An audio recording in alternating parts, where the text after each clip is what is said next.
Okay, so here we are in Premiere Pro, and I'm going to show you guys how to use this new Object Mask tool. As you see down here to the bottom left, you see my mouse right there.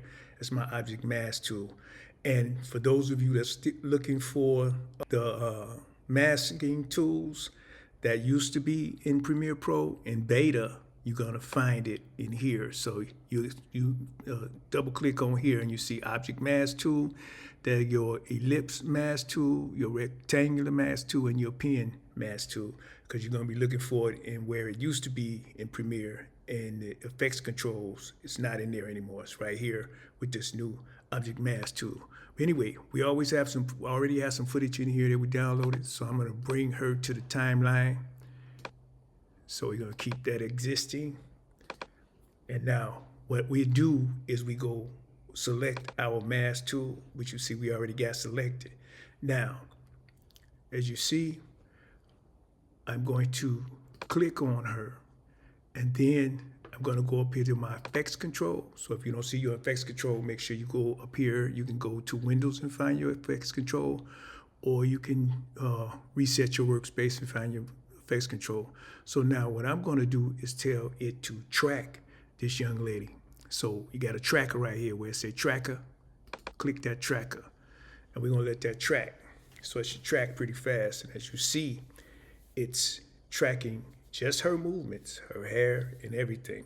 So like we said, this is not like After Effects where you rotoscope and you might have to go back to a couple of frames to straighten some things out. It's pretty cool, something basic. You're not going to get that crisp, sharp rotoscoping that you would probably look for on a professional level. That's a little bit more detailed, and that would be a much longer tutorial. But as you can see, we tracking her, and she's almost finished. So you see my little tracking meter at the top, where when it's finished, you're gonna see it say stop.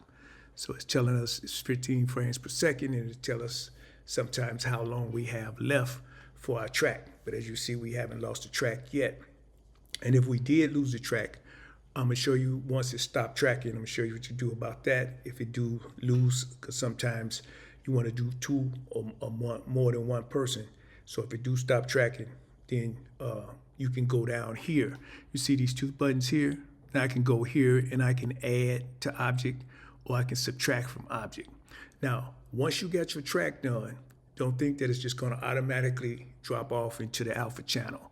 What you wanna do is you wanna take this unassigned mask, and we're gonna carry this down right below our opacity. Now you see, so it knocked everything off. Now as you see, when I hit play, you're gonna be able to see that young lady, and she's been pretty much masked out. So there we go. So she's pretty much masked out. Now you can play with your color balance, get her back right where you want her. You could put a background behind her. You can do some of the same things that you can normally do. So what we're gonna do here is, since she's a little off track, we're gonna find out scale, and I'm gonna bring her up so she's even with the screen. And then I'm gonna play that. And now you see, she's doing her thing. So we pretty much dropped, it's like a drop background. So let's go get a picture. We already got some stuff in here. So let me see if I can find a background. I'm just gonna put one in here to show you how it looks. Put a background behind her. And now you see. So we got our rotoscope. Now I can go into the color lumetri, and I can find a way to match these colors up. So let's do that. So we're gonna go here. We're gonna go into our lumetri color, and you see what we got. That's Vignette. You should have color wheel, color match. See, so I can come in my color match, and I can match up this clip with whatever I want to match it up with. You can also use your regular different basic color corrections. So you can play around with like curves or something. If I want to lighten her up, darken her up, maybe I'll take some of that red out. See? And put a little green in. Trying to get her balanced out, because you can add too much And that's all really color matching is.